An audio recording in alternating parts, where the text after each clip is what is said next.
Hello everyone, welcome back to the Harshi DSC classes. ఈరోజు మనం ఈ వీడియోలో వచ్చేసి సైకాలజీకి సంబంధించి ప్రాక్టీస్ బిట్స్ అయితే చూద్దాము.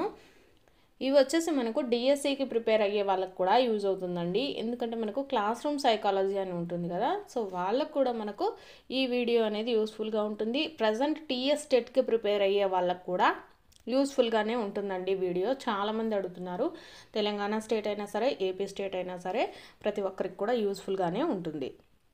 ఫస్ట్ క్వశ్చన్ అయితే చూద్దాము. ఆత్మభావన ఏ దశలో ప్రారంభమవుతుంది? ఆప్షన్స్: ఫస్ట్ వచ్చేసి శైశవ దశ, ఆప్షన్ 2 పూర్వ బాల్య దశ, ఆప్షన్ 3 ఉత్తర బాల్య దశ, ఆప్షన్ 4 యవ్వనారంభ దశ. ఆత్మభావన అండి, ఆత్మభావన ఏ దశలో ప్రారంభమవుతుంది అనేసి ఇచ్చారు. సో మనకు ఏ దశ అండి? పూర్వ బాల్య దశ. Option 2 is the right answer అండి.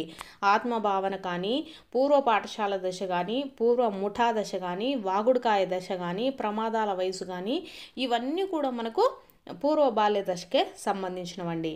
ఆత్మభావన అనేది మనకు ఏ దశలో ప్రారంభమవుతుంది? పూర్వ బాల్య దశ. ఎక్కువగా మనల్ని ప్రమాదాల వయసు అడుగుతారు, వాగుడుకాయ దశ, పూర్వ ముఠా దశ, అలాగే పూర్వ పాఠశాల దశ, ఇవన్నీ కూడా మనకు పూర్వ బాల్య దశ కిందనే వస్తాయి. నెక్స్ట్ చూసుకున్నట్లయితే ప్రిన్సిపల్స్ ఆఫ్ సైకాలజీ గ్రంథకర్త ఎవరు? ఆప్షన్స్: ఫస్ట్ వచ్చేసి William James, option 2 J B Watson, option 3 Rousseau, option 4 Plato అని ఇచ్చారండి. ప్రిన్సిపల్స్ ఆఫ్ సైకాలజీ ఎవరండి? ప్రిన్సిపల్స్ ఆఫ్ సైకాలజీ గ్రంథకర్త William James, option 1. Next question వచ్చేసి భాషా వికాసంపై ప్రయోగాలు చేసిన వారు? ఆప్షన్స్: ఫస్ట్ ది పియాజే, option 2 Kohlberg, option 3 Chomsky, option 4 Rogers. భాషా వికాసం పైన ప్రయోగాలు చేసిన వారు ఎవరండి? Chomsky. Next, so correct answer వచ్చేసి మనకు దమనము అండి. ఆప్షన్ 4 దమనము. బాధను కలిగించే పరిస్థితులను ప్రయత్నపూర్వకంగా మరచిపోవటాన్ని ఏమంటారండి? ఆన్సర్ వచ్చేసి దమనము. నెక్స్ట్ చూసుకున్నట్లయితే క్రింది వాటిలో ఏది ఆనంద సూత్రాన్ని పాటిస్తుంది? ఆప్షన్: ఫస్ట్ వచ్చేసి అచిత్తు, ఆప్షన్ 2 అహం, ఆప్షన్ 3 అద్యహం, ఆప్షన్ 4 అచేతనం అనేసి ఇచ్చారండి. సో ఈ వీటిల్లో మనకు ఆనంద సూత్రం అండి. ఆనంద సూత్రం వచ్చేసి మనకు దేనిపైన ఆధారపడుతుందంటే అచిత్తు అండి. ఏది ఆనంద సూత్రాన్ని పాటిస్తుంది అంటే అచిత్తు. అచిత్తు అంటే ఏంటండి? ఇడ్. అచిత్తు అంటే మనము ఇడ్ అని చెప్తూ ఉంటాము. నెక్స్ట్, అహము అంటే ఈగో అనమాట. అహం అనేది ఏ సూత్రం పైన ఆధారపడుతుంది అంటే వాస్తవిక సూత్రం అండి. అహం అనేది వాస్తవిక సూత్రం మీద. అలాగే అద్యహం అనేది మనకు అంతరాత్మ మీద, అంటే ఆదర్శ సూత్రం అండి. ఆదర్శ సూత్రం. అచిత్తు అనేది ఆనంద సూత్రాన్ని పాటిస్తుంది, అహం అనేది వాస్తవిక సూత్రాన్ని పాటిస్తుంది, అద్యహం అనేది ఆదర్శ సూత్రాన్ని పాటిస్తుందండి. అంటే నీతి, అంటే వేరే వాళ్ళని చూసి మనం ఎలా ఉండాలి అనేటటువంటి నీతి నియమాలను మనకు అద్యహం అనేది నేర్పిస్తుంది అనమాట. సో ఇక్కడ ఆనంద సూత్రం అడిగారు కాబట్టి ఆన్సర్ ఏమవుతుంది? అచిత్తు. నెక్స్ట్ క్వశ్చన్ చూసుకున్నట్లయితే బోధనాంతరము దీనిని చేపట్టవలసిన అవసరం ఉంది. ఆప్షన్: ఫస్ట్ వచ్చేసి అభ్యాసన కొరకు అంచనా, ఆప్షన్ 2 నిరంతర సమగ్ర మూల్యాంకనం, ఆప్షన్ 3 ఆలోచన అంచనా, ఆప్షన్ 4 అభిరుచి కొరకు అంచనా అనేసి ఇచ్చారండి. బోధన అనంతరము మనము దేనిని చేపట్టవలసిన అవసరం ఉంటుంది? నిరంతర సమగ్ర మూల్యాంకనం అండి. నిరంతర సమగ్ర మూల్యాంకనం. నెక్స్ట్, పగటి కళలు కనటము ఏ రక్షణ తంత్రము? ఆప్షన్స్: ఫస్ట్ వచ్చేసి దమనము, ఆప్షన్ 2 స్వైరకల్పన, ఆప్షన్ 3 పరిహారము, ఆప్షన్ 4 ప్రతిగమనము. ఇక్కడ ఆప్షన్స్ చూసుకున్నట్లయితే ఫస్ట్ వచ్చేసి దమనము అంటే మర్చిపోవడం అండి. స్వైరకల్పన అంటే ఊహలలో బతకడం, అంటే పగటి కళలు కనడం. సో కరెక్ట్ ఆన్సర్ వచ్చేసి స్వైరకల్పన. పరిహారము అంటే ఏంటంటే మనకు ఒక జాబ్ రావాలని ఎంతో ఇంట్రెస్ట్గా ఉన్నప్పటికీ అది మనము సాధించలేక వేరొక జాబ్తో అడ్జస్ట్ అయి ఉంటాం కదా. సో దాన్ని పరిహారము అంటాం. అంటే ఇది కాకపోతే మిగిలిన దాంట్లో సరేలే అని సర్దుకుపోవటం అనమాట. నెక్స్ట్ ప్రతిగమనం అంటే చిన్నపిల్లల్లాగా ఏడుస్తూ ఉంటారు కదా. సో దాన్ని ప్రతిగమనము అనేసి చెప్తామండి. సో ఇక్కడ మనకు పగటి కలలు కనటం అంటే స్వైర కల్పన, ఊహలలో బతికేయటం. నెక్స్ట్ క్వశ్చన్ వచ్చేసి విద్యా హక్కు చట్టం ప్రకారము ఉపాధ్యాయులు తగిన విద్యా అర్హత పొందకుంటే ఎన్ని సంవత్సరాల తర్వాత ఉద్యోగాన్ని కోల్పోతారు? ఆప్షన్స్ ఫస్ట్ వచ్చేసి 1 సంవత్సరము, ఆప్షన్ 2 2 సంవత్సరాలు, ఆప్షన్ 3 5 సంవత్సరాలు, ఆప్షన్ 4 7 సంవత్సరాలు. సో కరెక్ట్ ఆన్సర్ వచ్చేసి 5 సంవత్సరాలండి. 5 సంవత్సరాలు విద్యా హక్కు చట్టం ప్రకారము ఉపాధ్యాయులు వచ్చేసి ఎన్ని సంవత్సరాల తర్వాత ఉద్యోగాన్ని కోల్పోతారు అంటే 5 సంవత్సరాల తర్వాత కోల్పోవడం జరుగుతుంది. నెక్స్ట్ 9th క్వశ్చన్ అయితే చూద్దాము. గోపి అనే విద్యార్థి చివరి వరుసలో కూర్చున్నాడు. 8వ తరగతి గణిత ఉపాధ్యాయుడు బోర్డు మీద లెక్కలు చేస్తుండగా అతను ముందు వరుసలోకి వచ్చి కూర్చొని బోర్డును చూడసాగిను. అతనికి ఉన్న దృష్టి ఎలాంటిది అనేసి ఇచ్చారండి. ఆప్షన్స్ ఫస్ట్ వచ్చేసి హస్వదృష్టి, ఆప్షన్ 2 దీర్ఘదృష్టి, ఆప్షన్ 3 అంధత్వము, ఆప్షన్ 4 పాక్షిక అంధత్వము అనేసి ఇచ్చారండి. సో కరెక్ట్ ఆన్సర్ వచ్చేసి హస్వదృష్టి అండి. హస్వదృష్టి. గోపి అనే విద్యార్థి చివరి వరుసలో కూర్చొని ఉన్నాడనమాట. అతనికి కనిపించడం లేదు బోర్డు. సో దగ్గరకు వచ్చి చూస్తూ రాసుకుంటూ ఉన్నాడు. సో కాబట్టి ఆ దృష్టిని ఏమంటాము? హస్వదృష్టి అంటాము. సో మనకు దూరంగా ఉన్నాయి కనపరాకపోతే దాన్ని వచ్చేసి దీర్ఘదృష్టి అనేసి చెప్తామండి. Next question. లోకేష్ అనే విద్యార్థి సాంఖ్యక శాస్త్రంలో మంచి మార్కులు తెచ్చుకున్నాడు. దీనితో పాటు ఆ శాస్త్రం పట్ల తీవ్ర అభిరుచి, ఆసక్తి చూపడానికి కారణం ఏంటి అనేసి ఇచ్చారు. సో ఆప్షన్స్ ఫస్ట్ది ఐక్యూ కారకం అనేసి ఇచ్చారు, ఆప్షన్ 2 జీ కారకము, ఆప్షన్ 3 ఎస్ కారకం, ఆప్షన్ 4 వచ్చేసి మనకు ఎస్జీ కారకం అనేసి ఇచ్చారండి. లోకేష్ అనే విద్యార్థి సాంఘిక శాస్త్రంలో మంచి మార్కులు తెచ్చుకున్నాడు అనమాట. సో ఇక్కడ అతనికి ఆ శాస్త్రం పట్లనే అంటే ఒక్కదాని మీదనే అభిరుచి ఉంది కాబట్టి సో ఆ కారకాన్ని ఏమంటామండి? ఎస్ ఫ్యాక్టర్ అంటే ఎస్ కారకం అనేసి చెప్తామండి. ఎస్ కారకం అంటే మనకి ఏమవుతుంది? Special factor. ఎస్ కారకం అంటే స్పెషల్ ఫ్యాక్టర్ అంటే ఓన్లీ ఒక్క అంశం మీదనే అతనికి అభిరుచి ఉంటుందన్నమాట.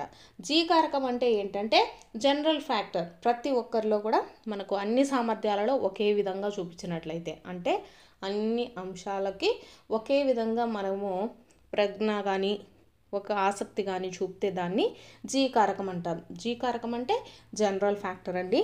ఐక్యూ కారకం అంటే ప్రజ్ఞాలబ్ధి. ఎస్జీ కారకం అంటే మీకు తెలిసిందే. సో నెక్స్ట్ ఇక్కడ మనకు క్వశ్చన్ చూసుకున్నట్లయితే ఒక్క దాంట్లో మాత్రమే అతను అభిరుచి చూపిస్తున్నాడు కాబట్టి ఎస్ కారకం అండి. అన్ని అంశాల మీద కూడా సేమ్ అలాంటి అభిరుచిని అంటే జనరల్ ఫ్యాక్టర్ని అతను చూపించినట్లయితే అన్ని అంశాల మీద సేమ్ అంతే అభిరుచి చూపించినట్లయితే మనము జీ కారకంగా చెప్పవచ్చు. నెక్స్ట్ 11th క్వశ్చన్ అయితే చూద్దాము.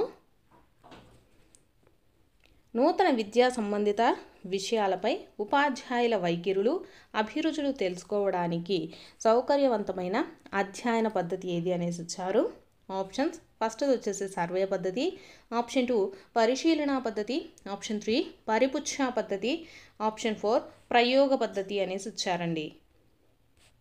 నూతన విద్యా సంబంధిత విషయాలపైన ఉపాధ్యాయుల వైఖరులు కానీ అభిరుచులు తెలుసుకోవడానికి సౌకర్యవంతమైనటువంటి అధ్యయన పద్ధతి ఏదండి? సర్వే పద్ధతి.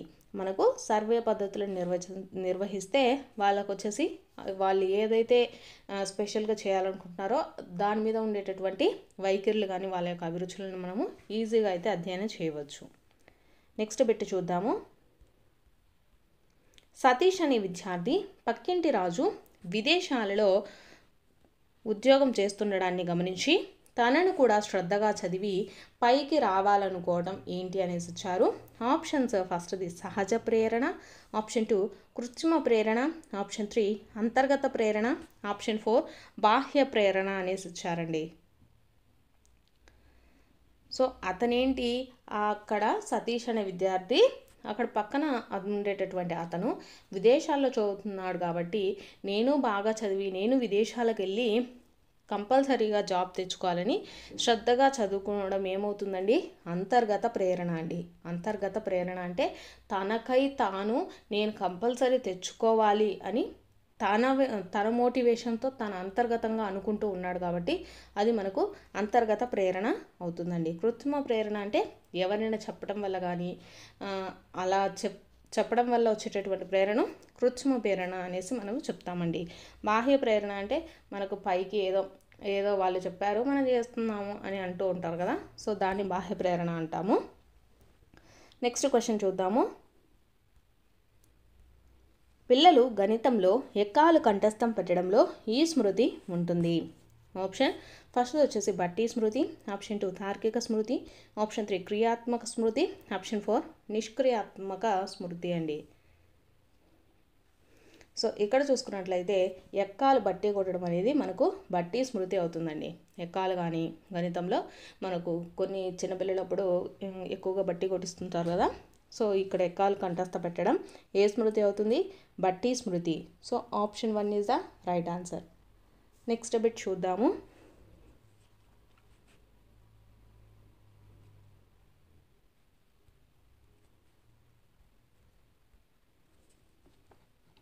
నెక్స్ట్ బిట్ వచ్చేసి పూర్వ బాల్య దశలో అమ్మాయిలు తండ్రి ప్రేమ అనురాగాలను అభిమానాన్ని కోరుకుంటారు. తల్లి వీరికి ప్రత్యర్థి. దీనిని క్రింది విధంగా అంటారు. ఆప్షన్స్ ఫస్ట్ వచ్చేసి Oedipus complex, option 2 electro complex, option 3 super complex, option 4 ఈదియా కాంప్లెక్స్ అనేసి ఇచ్చారండి. సో కరెక్ట్ ఆన్సర్ ఏమవుతుందండి, ఎలక్ట్రో కాంప్లెక్స్ అండి. ఆప్షన్ 2 ఎలక్ట్రో కాంప్లెక్స్ అంటే ఏంటంటే పూర్వ బాల్య దశలో అమ్మాయిలు వచ్చేసి తండ్రి ప్రేమ అనురాగాలను అభిమానాన్ని కోరుకుంటారనమాట. సో తల్లి వీరికి ప్రత్యర్థిగా ఉంటుంది, సో దాన్ని ఎలక్ట్రో కాంప్లెక్స్ అనేసి అంటాము. Next Oedipus complex. Oedipus complex అంటే ఏంటండి, మగపిల్లలు వచ్చేసి తల్లి ప్రేమ అనురాగాలు అభిమానాన్ని కోరుకోవడం, ఇది మనకు ఈడిపస్ కాంప్లెక్స్ కింద చెప్పచ్చు. నెక్స్ట్ చూసుకున్నట్లయితే ఆట స్థలంలో ఆడుకుంటున్న విద్యార్థులను తరగతి గది లోపల నుంచి ఉపాధ్యాయుడు గమనించడము ఏ పరిశీలన కిందికి వస్తుంది. ఆప్షన్ ఫస్ట్ వచ్చేసి అసంచరిత పరిశీలన, ఆప్షన్ 2 నియంత్రిత పరిశీలన, ఆప్షన్ 3 సంచరిత పరిశీలన, ఆప్షన్ 4 సహజ పరిశీలన.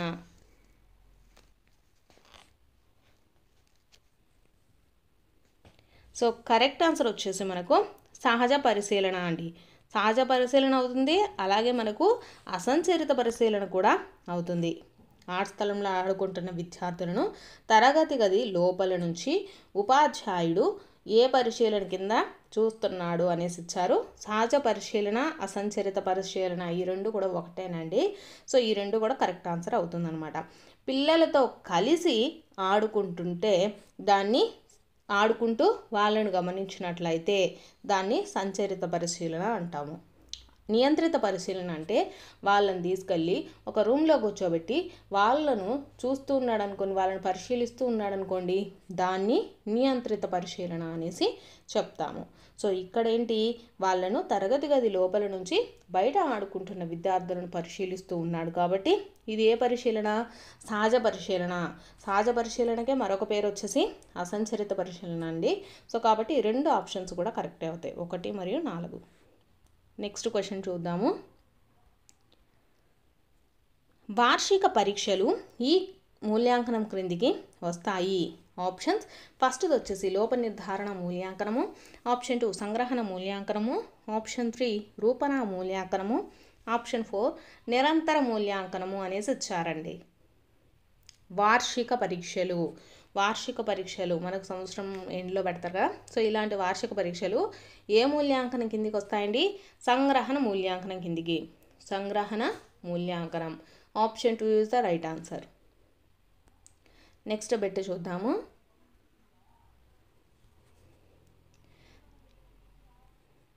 అనిర్దేశిత మంత్రణాన్ని రూపొందించిన వారు. ఆప్షన్స్ ఫస్ట్ వచ్చేసి Allport, option 3 Carl Rogers, option 3 Williamson, option 4 William Jones అనేసి ఇచ్చారండి. అనిర్దేశిత మంత్రణాన్ని రూపొందించిన వారు ఎవరండి? Curl Rogers.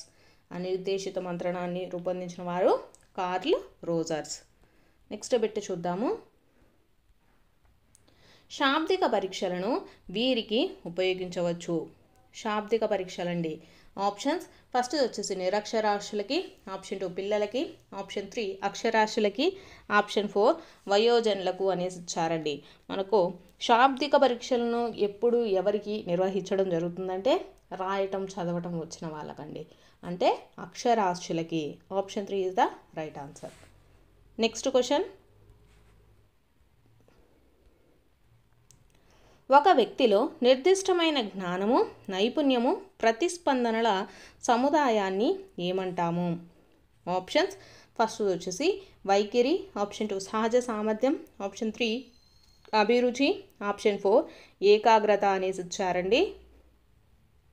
ఒక వ్యక్తిలో నిర్దిష్టమైనటువంటి జ్ఞానము, నైపుణ్యము, ప్రతిస్పందనల సముదాయాన్ని ఏమంటారండి? సహజ సామర్థ్యము. సహజ సామర్థ్యము. Option 2 is the right answer. Next question. Next question చూసినట్లయితే మనకు సంప్రాప్తించే జ్ఞానంలో 95% ఈ జ్ఞానేంద్రియాల ద్వారా లభించును. ఆప్షన్స్ చర్మము, ముక్కు, ఆప్షన్ 2 చెవి, ముక్కు, ఆప్షన్ 3 కన్ను, ముక్కు, ఆప్షన్ 4 కన్ను, చెవి అనేసి ఇచ్చారండి. 95% మనకు జ్ఞానేంద్రియాల ద్వారానే జ్ఞానం అనేది లభిస్తుంది. అయితే అవి ఏ జ్ఞానేంద్రియాలు అనేసి ఇచ్చారండి. సో కరెక్ట్ ఆన్సర్ వచ్చేసి కన్ను, చెవి అండి. కన్ను ద్వారా అలాగే చెవి ద్వారా మనకు దాదాపు 95% జ్ఞానాన్ని పొందవచ్చు. నెక్స్ట్ క్వశ్చన్ చూసుకున్నట్లయితే స్వయం వేగంతో అభ్యసించుట దీనిలో సాధ్యమవుతుంది. ఆప్షన్స్ ఫస్ట్ వచ్చేసి కృత్యధార అభ్యాసనము, ఆప్షన్ 2 కార్యక్రమయుత అభ్యసనం, ఆప్షన్ 3 మొత్తం తరగతి గది బోధన, ఆప్షన్ 4 భిన్న సముదాయాల అభ్యాసనం అనేసి ఇచ్చారండి. కరెక్ట్ ఆన్సర్ ఏమవుతుందండి? కరెక్ట్ ఆన్సర్ వచ్చేసి కార్యక్రమయుత అభ్యాసనం. స్వయం వేగంతో అభ్యసించడం వచ్చేసి మనకు దేనితో సాధ్యమవుతుంది? కార్యక్రమయుత అభ్యాసనం. నెక్స్ట్ జ్ఞాన నిర్మాణాత్మకవాదానికి ఊతమిచ్చిన సాంఘిక సాంస్కృతిక సిద్ధాంతాన్ని రూపొందించిన వారు.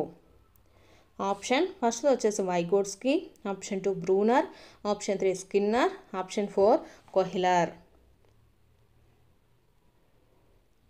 సో కరెక్ట్ ఆన్సర్ వచ్చేసి వైగోట్స్కీ అండి. జ్ఞాన నిర్మాణాత్మకవాదానికి ఊతమిచ్చినటువంటి సాంఘిక సాంస్కృతిక సిద్ధాంతాన్ని రూపొందించిన వారు ఎవరు అంటే Vygotsky. Option 1 is the right answer.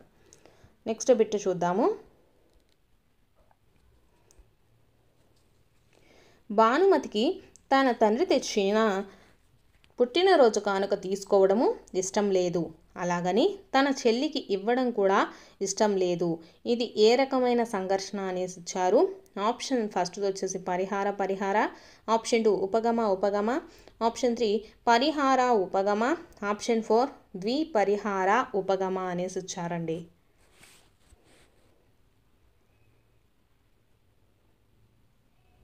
ఇక్కడ చూసుకున్నట్లయితే రెండూ కూడా ఇష్టం లేదండి.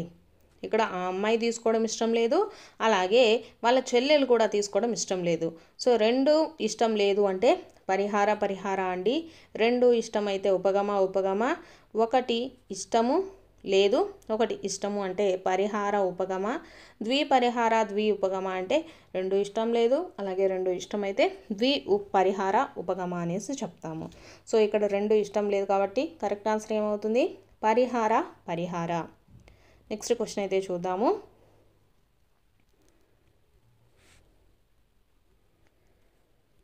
ప్రక్షేపణము అనే పదాన్ని మొదటగా ప్రతిపాదించిన వారు? ఆప్షన్స్ ఫస్ట్ వచ్చేసి Carl Rogers, option 2 Vygotsky, option 3 W G Allport, option 4 Sigmund Freud అనేసి ఇచ్చారండి. ప్రక్షేపణము అనే పదాన్ని మొదటగా ప్రతిపాదించింది ఎవరు అంటే సిగ్మండ్ ఫ్రాయిడ్ అండి. Sigmund Freud. Next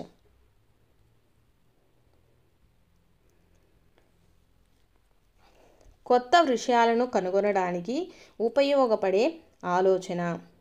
options first వచ్చేసి ఊహాలోచన, ఆప్షన్ 2 సంసర్గ ఆలోచన, ఆప్షన్ 3 నిర్దేశిత ఆలోచన, ఆప్షన్ 4 అనిర్దేశిత ఆలోచన అనేసి ఇచ్చారండి.